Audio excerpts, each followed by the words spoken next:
Alors, pour la suite de notre émission Africa Europa avec Ousmane Kaba, nous avons comme invité Marie Arena, eurodéputée socialiste, Ayoko Mensa, journaliste Le Monde Afrique et coordinatrice de l'événement Afropolitane aux Beaux-Arts, et Christian Eboulé, journaliste TV5 Monde.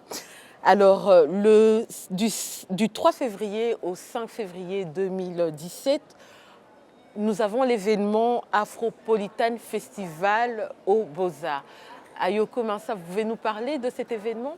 Oui, c'est un 3 jours en fait dédié à la création afropolitaine contemporaine. C'est un festival multidisciplinaire, donc ça c'est assez rare, je pense, il faut le mentionner. Il y aura des artistes de toutes les disciplines, art visuel bien sûr, mais aussi art de la scène, des musiciens, des pièces de théâtre et des débats. C'est vraiment la volonté en fait d'être une plateforme de visibilité et d'échange autour de la création. Alors afropolitaine, ce terme afropolitain en fait désigne les artistes, on va dire afro-descendants ici en Europe principalement. Ok. Juste les artistes ou il y a un terme plus général concernant Les afropolitains? voilà, Non, les afropolitains, c'est vrai que ce sont vraiment les afrodescendants et plus largement, en fait, toute personne d'origine africaine qui aujourd'hui, effectivement, est une personne qui souvent a plusieurs cultures, navigue dans plusieurs mondes et du coup est effectivement porteur d'une richesse vraiment très, très, très particulière et je pense très, très intéressante. Donc les afropolitains, c'est vraiment pour désigner effectivement cette génération d'Africains qui sont porteurs d'une culture finalement transnationale, qui dépasse Est-ce que ce sont ces ceux qui sont barrières. nés en Europe ou ce sont ceux qui sont arrivés en Europe ou les deux? Les deux, peu importe en fait. Ça peut être effectivement les Africains du continent ou ceux de la diaspora qui se retrouvent dans ce terme-là, dans ce qu'il signifie. Oui, parce qu'il est un peu ambigu souvent le terme afropolitain. Et il y en a qui le récusent même en disant moi je ne suis pas un afropolitain, je suis un Congolais, un Guinéen, je vis en Europe. Mais effectivement, le thème s'impose à partir du moment où on lui donne un contenu culturel, etc. Oui, non, chacun, je pense, effectivement, se définit comme il le souhaite. Ce terme a été notamment vraiment pensé et théorisé par Achille Bembe, voilà, qui est ce politologue connu d'origine camerounaise et qui a vraiment... Popularisé par Leonora Miano. Oui, aussi, mais Léonora Miano, c'est vrai, était aussi, elle, plus dans l'afropéanisme. Donc, le concept d'afropéanisme... Justement, c'est quoi la différence qui est entre... un peu différente parce que l'afropéanisme, c'est plus effectivement les personnes d'ascendance africaine qui vivent en Europe. Et donc aujourd'hui, leur place dans les sociétés européennes, ce qu'elles y amènent et ce à quoi elles aspirent aussi. Et donc c'est plutôt dans, effectivement, vraiment très clairement le continent européen. Tandis que le concept d'afropolitanisme, tel que l'entend Achille Bembe, est beaucoup plus large et entend vraiment la circulation des personnes d'origine africaine à travers le monde. Ok. Et Madame Arena, justement, comment accueillez-vous l'afropolitain ici en Europe? Je pense qu'il y a un auteur qui disait mais finalement il faut faire rayonner le continent africain partout et c'est une manière un peu de répondre dans les parcours migratoires où on a parfois on doit répondre à ce qu'on appelle les doubles absences, c'est-à-dire l'absence de l'endroit d'où on vient et l'absence de l'endroit où on est. On n'est jamais réellement bien quelque part. Moi je suis d'origine migrante et mes parents ont vécu ça, c'est-à-dire ne plus être d'Italie du Sud, presque africain parce qu'on était de la Sicile, et ne pas être de Belgique parce qu'on n'est pas belge. Et donc ce sont doubles absences qui sont plutôt déchirantes. Et ici l'idée est plutôt d'avoir des doubles présences, c'est plutôt apporter une dimension positive à ces parcours migratoires, c'est de dire je suis d'ici et je suis de là-bas. Et c'est ce que le Festival Afropolitane nous donne, c'est comment rayonner en étant bien ici et en étant bien là-bas. Et je trouve que c'est fabuleux de montrer ces auteurs, de montrer ces artistes qui expriment leur culture avec S.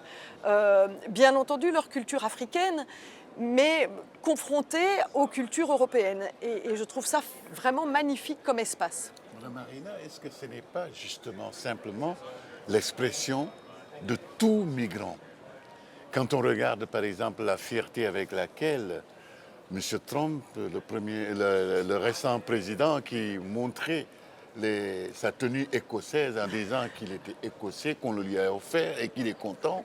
Et quand on regarde les 70 ans, donc comme on dirait en France, les 70 ans de présence par exemple italienne ici en Belgique, et l'expression que les Italiens ont amenée et les autres, et les Africains et les Chinois, et donc tout cela, est-ce que ce n'est pas finalement cette expression que Madame Ayoko est en train de faire naître dans ce festival? Tout à fait. On disait les parcours migratoires sont universels. C'est-à-dire qu'ils sont uniques. Chacun vit son parcours migratoire dans sa chair et de manière unique. Et en même temps, tout parcours migratoire est universel, c'est-à-dire les histoires sont les mêmes, les sentiments sont les mêmes. La seule chose, c'est que il y a des moments où il y a cette reconnaissance de l'universalité. Et je pense qu'aujourd'hui, sur le continent européen, il n'y a pas eu encore cette conscience de l'universalité du parcours migratoire africain. On a l'impression que c'est encore autre chose. Or, le parcours migratoire africain fait partie de cette universalité aussi, et il est important de le dire. Aujourd'hui, si vous interrogez l'Européen moyen et vous lui parlez de l'Afrique, il verra l'Afrique sous un angle, je dirais, pauvreté, misérable, aide. Et c'est pas ça, l'Afrique. C'est ça aussi, mais c'est plein d'autres choses. Et ce plein d'autres choses, on ne l'a pas. On ne l'a pas dans les manuels scolaires. On ne l'a pas dans nos expositions. On ne l'a pas dans nos théâtres. On ne l'a pas. Et Afropolitan, ça fait ça. On est au moment où il faut dire la mobilité africaine fait partie de cette universalité. Elle fait partie de nous, tout simplement.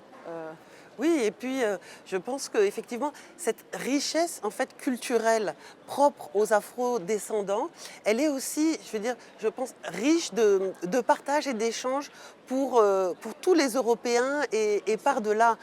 Au jour d'aujourd'hui, effectivement, où on ne peut plus se contenter d'être défini par une seule identité, je pense que les migrants sont effectivement des personnes qui ont beaucoup à dire et à apprendre aux autres sur cette capacité à écouter l'autre, à s'ouvrir à l'autre, à dialoguer avec lui pour construire quelque chose de nouveau qui n'existe pas mais qui doit être ce monde qui vient et pour lequel, voilà, effectivement, je crois, notamment le Palais des Beaux-Arts a envie de s'investir dans cette dialogue, cette plateforme, dans la rencontre aussi de finalement ce qui fait la diversité et la beauté de Bruxelles et de la Belgique et des grandes capitales européennes aujourd'hui. Je voulais ajouter quelque chose parce que vous aviez parlé de Trump tout à l'heure. Afropolitan, c'est l'inverse de ce que Trump dit. Afropolitan, c'est ouvrons-nous. Ce n'est pas le repli identitaire, ce n'est pas le repli sur son identité à la base. C'est mon identité, je la vis, mais je l'ouvre aux autres, je la partage. Et c'est ça qui est intéressant. Je construis des identités multiples avec cette identité que je partage. Trump, c'est le repli de l'identité et c'est inacceptable. Et ça fera mourir les États-Unis si les États-Unis se referment sur ces identités, cette identité sectaire. Je pense que Afropolitan, c'est l'inverse des identités sectaires, c'est l'ouverture aux identités. En le soulignant, c'était pour montrer le paradoxe de l'homme, malheureusement, que les Américains ont choisi. Revenons donc à Afropolitan. Alors, est-ce la musique, le cinéma, les débats ou le théâtre? Donc, parmi ces différents éléments qui seront présentés, que pensez-vous être l'élément principal pour donner le message? Alors, il y a en fait 3 axes thématiques. Alors, le premier autour desquels la programmation du festival est construite. Le premier axe est autour de, évidemment, la richesse de la scène afropolitaine de Belgique, avec notamment un focus autour des artistes congolais. Le parrain du festival est Freddy Massamba, un merveilleux musicien, auteur-compositeur, interprète d'origine du Congo-Brazzaville. Mais il y a aussi toute une rétrospective de la cinéaste Monique Foba. On aura l'occasion vraiment de voir tous ces films qui reviennent exactement sur son parcours. Elle est emblématique, comme ça, d'une circulation entre l'Europe et l'Afrique et d'une richesse de réflexion, je pense, qui sera très intéressante. Donc il y a ce focus sur la scène des diasporas de Belgique. Il y a également une invitation à finalement créer une plateforme avec les Afropolitains à travers l'Europe. Et là, nous aurons la chance d'avoir des commissaires et des artistes, des commissaires d'exposition et des artistes qui viennent de toute l'Europe, de Londres, de Berlin, de Norvège, d'Espagne et de France. Et puis le troisième axe est l'amorce réellement d'un échange, d'un dialogue entre artistes d'origine nord-africaine et d'origine d'Afrique subsaharienne. Voilà, parce qu'effectivement, ce sont aussi des artistes, des communautés qui, on va dire, se côtoient, vivent à côté, mais qui parfois encore font l'objet de représentations et de préjugés l'une et l'autre. Et donc on avait envie aussi, à travers des débats, de poser la question de ces relations. Donc j'allais dire que ces trois axes-là se déclinent en une série de débats, de spectacles. Je voudrais particulièrement souligner en fait une soirée qui va être en préambule du festival et qui est une soirée très importante, celle du 1er février, au cours de laquelle donc, nous avons la chance d'accueillir Maria Arena dans le débat « Où en est la lutte contre l'afrophobie en Europe ?» et suivi d'une lecture d'un texte inédit de Jean Bofan, ce grand auteur congolais, justement résidant en Belgique, écrivain et auteur de Mathématiques congolaises, ce magnifique roman, lauréat de nombreux prix, et qui a écrit un texte justement sur les défis de l'Europe contemporaine aujourd'hui. Donc faire entendre ce texte à la suite de ce débat, avec des eurodéputés, Maria Arena, Cécile Kienge, la journaliste aussi et réalisatrice Rokhaya Diallo, nous fera l'amitié d'être là pour voir, comme vous le soulignez, il y a un paradoxe aujourd'hui finalement entre de plus en plus la reconnaissance de l'apport des diasporas africaines en Europe, et notamment des artistes, avec des événements culturels qui se multiplient à travers l'Europe, et parallèlement, effectivement, toujours une afrophobie qui est là, qui est structurelle et que vivent les afrodescendants au quotidien. Donc c'est aussi cette thématique-là qu'on va poser, et voilà, on souhaite qu'elle soit aussi écoutée, qu'elle fasse écho. C'est un premier débat, mais avec lequel qui ouvre, on espère, une continuité, notamment en relation avec des parlementaires et avec le soutien de Maria Arena. Justement, en parlant de l'afrophobie, que pensez-vous de l'acte malheureux qui s'est déroulé à Venise, où on a laissé un Gambien se noyer sous les rires des touristes? Alors c'est terrible. Je trouve que on est aujourd'hui en Europe dans une situation qui est une situation du rejet de l'autre. Alors, sur un plan politique, et les politiques ne se rendent pas compte que leurs paroles libèrent. Et donc, quand des politiques expriment le rejet en disant qu'ils vont construire des murs, en disant qu'ils vont fermer les frontières, en disant ils libèrent les instincts.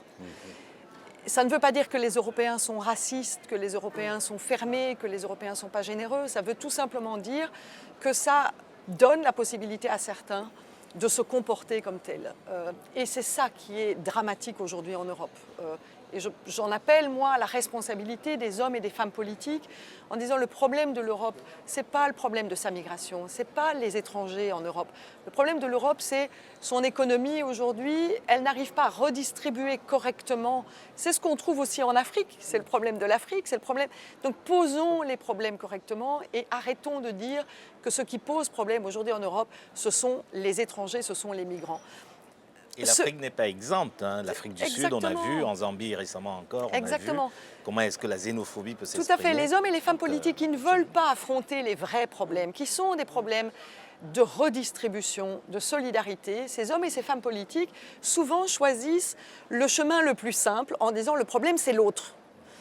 Et que l'on soit au Maghreb, que l'on soit en Afrique, que l'on soit en Chine ou ailleurs, c'est beaucoup plus facile de dire le problème c'est l'autre plutôt que s'attaquer au fond du problème. Et aujourd'hui c'est ce qu'on vit en Europe. Donc c'est dramatique parce que ce qui s'est passé avec ce jeune Gambien, s'est passé aussi dans d'autres pays, mais aussi avec des Polonais en Grande-Bretagne. Donc les Afghans, voilà. Et alors, gros problème, c'est que c'est vrai qu'aujourd'hui, les personnes de couleur sont des personnes discriminées. Vous avez beau avoir le diplôme qu'il faut, l'éducation qu'il faut, le comportement qu'il faut. À un moment donné, vous êtes personne de couleur, vous êtes aujourd'hui en Europe discriminé. Même naturalisé. Même naturalisé, évidemment, la nationalité ne change rien. Et donc, il faut travailler ça. On a des lois antiracisme qui existent. On a des instruments tels que l'Institut pour l'égalité qui permet de déposer plainte. Tout ça existe. Maintenant, il faut des changements de mentalité. Et pour changer les mentalités, c'est un peu le travail qu'on fait avec Afropolitane, c'est de valoriser, faire comprendre. Je donne une anecdote avec Jean Bofan. Jean Bofan a fait la promotion de son livre en Italie. Et il était à la foire du livre, et vous savez, à la foire du livre, vous avez des petits stands où vous faites lecture et où vous signez vos livres. Et les gens passaient et ils regardaient, ils disaient « Ah, c'est un noir ». Et donc, ils ne s'arrêtaient pas. Jusqu'au moment où Jean Bofan a commencé à parler de son livre. Et je ne sais pas si Jean Bofan, quand on l'entend parler, on ne bouge plus, on écoute. Et au fur et à mesure, la pièce s'est remplie. Au fur et à mesure, la pièce s'est remplie. Et il me dit « J'ai vécu à la fois l'afrophobie », c'est-à-dire les gens qui ne s'arrêtaient pas parce que j'étais noire, mais en même temps, j'ai réussi à les convaincre. J'ai eu l'opportunité de les convaincre, et après 1 heure de discussion, tout le monde voulait la signature de Jean Bofan. Eh bien, c'est ça qu'on doit faire, c'est-à-dire ne pas en vouloir à ceux qui ont ce schéma qui est faux dans leur tête, mais essayer de changer le schéma des gens. Et ça, ce n'est pas en disant « le problème, c'est l'autre ». Changer le schéma des gens, c'est en déconstruisant un certain nombre de choses. Et je pense que c'est pour ça qu'il faut soutenir des activités telles que Afropolitane. C'est comme ça qu'on déconstruit les schémas. Non, et c'est vrai que le Palais des Beaux-Arts, je pense pour ça, est un lieu formidable. Parce que c'est d'abord un lieu effectivement qui magnifique, qui valorise vraiment toutes les expressions artistiques qui s'y produisent. Et puis c'est un lieu aussi où peuvent se rencontrer tous les publics. C'est un lieu voilà, qui est au cœur de la ville, qui est ouvert. Et voilà, l'idée, c'est vraiment aussi l'ambition de ce festival, c'est aussi d'avoir un public extrêmement varié et que les gens se rencontrent, échangent. Et comme dit Maria Arena, c'est à travers cet échange, effectivement, que voilà, peu à peu, les préjugés se déconstruisent et que voilà, les mentalités évoluent. Il y a beaucoup à faire, mais c'est un superbe enjeu. Et finalement, on s'aperçoit que souvent, la société est en avance par rapport aux politiques. C'est un grand défi, parce que beaucoup de gens élèvent plutôt des murs maintenant. Hein, que ce soit, pour en revenir à l'autre, donc que ce soit chez lui, que ce soit, bon, chez pour nous ne aussi. pas citer un autre comme... le Premier ministre israélien qui dit « Great Heidi ». Il dit que ce qu'il a fait, c'est extraordinaire d'interdire les musulmans. Bon, je ne sais pas où est-ce qu'on va. Effectivement, elle a raison de dire que ce sont les politiques qui libèrent la politique, qui libèrent les gens. Ceux qui avaient peur se disent « Mais je peux ». Bien sûr. En Afrique du Sud, il faut le dire, je vais ramener la chose à l'Afrique parce que c'est important. C'est pas pour rétablir ou pour compenser quoi que ce soit. C'est pour dire à quel point ces sentiments sont universels. Il a fallu que Jacob Zuma se prononce lorsque les dernières émeutes ont eu lieu en Afrique du Sud et qu'il essaye d'apaiser la situation. Mais il avait plutôt tendance à attiser la xénophobie et la haine de ses compatriotes. Donc Maria Arena a extrêmement raison sur ce point. C'est pour cela des festivals comme ça, on en a besoin. Oui. Parce que si on ne se connaît pas, il n'y a pas de confiance. Et s'il n'y a pas de confiance, il y a la méfiance. Et la méfiance entraîne la manipulation, et la manipulation entraîne la haine. Et la haine, donc, c'est ça qui entraîne des situations des gens qui simplement préfèrent tourner le dos ou bien même fuir. Jusqu'à présent, quand on regarde un noir, que vous fassiez 30 ans, 40 ans ici, le premier réflexe quand on rencontre, donc, c'est une anecdote, mais qui est tellement explicative. Vous rencontrez donc une dame européenne. Quand vous devez vous rencontrer, la première des choses, elle s'accroche à son sac. Vous avez donc l'impression, vous avez vraiment envie de lui crier, mais madame, ça fait 40 ans que je suis là. Ou bien madame, mon épouse est européenne. Bon, ou bien non. Mais c'est difficile. C'est l'explication, il n'y avait pas d'espace. Est-ce que c'est ça le message que vous voulez? Un espace pédagogique, un espace de formation, un espace d'ouverture de conscience. Oui, oui, bien sûr, hein. Et effectivement, aussi en réunissant des responsables politiques, des artistes, des intellectuels et j'allais dire, des militants aussi associatifs, activistes. C'est aussi cette plateforme-là que l'on souhaite, voilà, que toutes ces personnes qui peuvent effectivement travailler ensemble pour défendre ce vivre ensemble, cette conception qu'on a effectivement de la richesse culturelle, ethnique qu'on veut valoriser et préserver dans les sociétés. Donc c'est aussi effectivement l'idée de permettre à ces personnes de se réunir, de travailler ensemble. Le festival est le temps fort en fait de la programmation afropolitane au Palais des Beaux-Arts. Mais ensuite, tout le long de l'année, il y aura des rendez-vous réguliers, des débats, des spectacles que l'on construit toujours avec effectivement nos partenaires pour continuer. C'est évidemment pas uniquement un seul événement, c'est aussi quelque chose vraiment qui s'inscrit dans le temps et dans la durée. Il y a tout un programme pour les enfants et c'est vrai que c'est quelque chose que nous continuerons à développer. C'est justement ce programme enfant est développé avec le musée royal de l'Afrique centrale, le musée de Tervuren, qui organise régulièrement à Beaux-Arts des programmes enfants. Et comme vous le dites, les enfants sont l'avenir, sont demain. Donc c'est avec eux effectivement qu'il faut dès aujourd'hui travailler à cette déconstruction des préjugés, à cette vision vraiment de ce qu'est l'autre dans toute sa richesse, dans toute sa diversité. Ça sera très très présent durant le festival. Il y a une projection de films gratuite pour eux. Je vous invite, le programme est très riche, hein. Il y a plus d'une trentaine d'événements. Difficile de choisir. Tout à fait, 70 artistes. Donc il faut aller sur le site internet pour vraiment voir toutes les activités. Beaucoup sont gratuites, il suffit de s'inscrire. Et voilà, on vous attend vraiment très très nombreux pendant ce week-end exceptionnel, avec d'abord une première soirée très importante, je le rappelle, déjà dès le mercredi 1er février, dès 19h, ce débat « Où en est la lutte contre l'afrophobie en Europe ?» et la lecture d'un texte inédit de Jean Bofan, Euréa. Le mot de Avec la la fin. présence de Madame Arena. Bien sûr, comme je... Et de Cécile Kienge. Kienge. et Et de... cette afrophobie en Italie de manière assez difficile d'ailleurs. Tout à fait. Et je crois que ce sera vraiment l'occasion de faire un état des lieux et de voir aussi pourquoi finalement les politiques s'engagent-ils si peu pour que les choses bougent. Parce que finalement on se dit qu'avec une réelle volonté politique, cette afrophobie, si ça se trouve en moins d'une décennie, elle pourrait aujourd'hui être extrêmement marginale. Et que si elle est aujourd'hui si importante, c'est parce que ça n'a jamais été une priorité politique. Et ça, je crois que ça doit changer. Ce n'est plus possible. Aujourd'hui, les personnes d'ascendance noire en Europe, c'est 12 millions de personnes. Exactement. Donc ça doit devenir une réelle priorité politique. Et ça, le débat, je crois, va vraiment poser cette question. Donc rendez-vous le 1er février. Ok, c'est noté. Merci. Merci. Merci à vous, merci Merci. beaucoup. Merci beaucoup.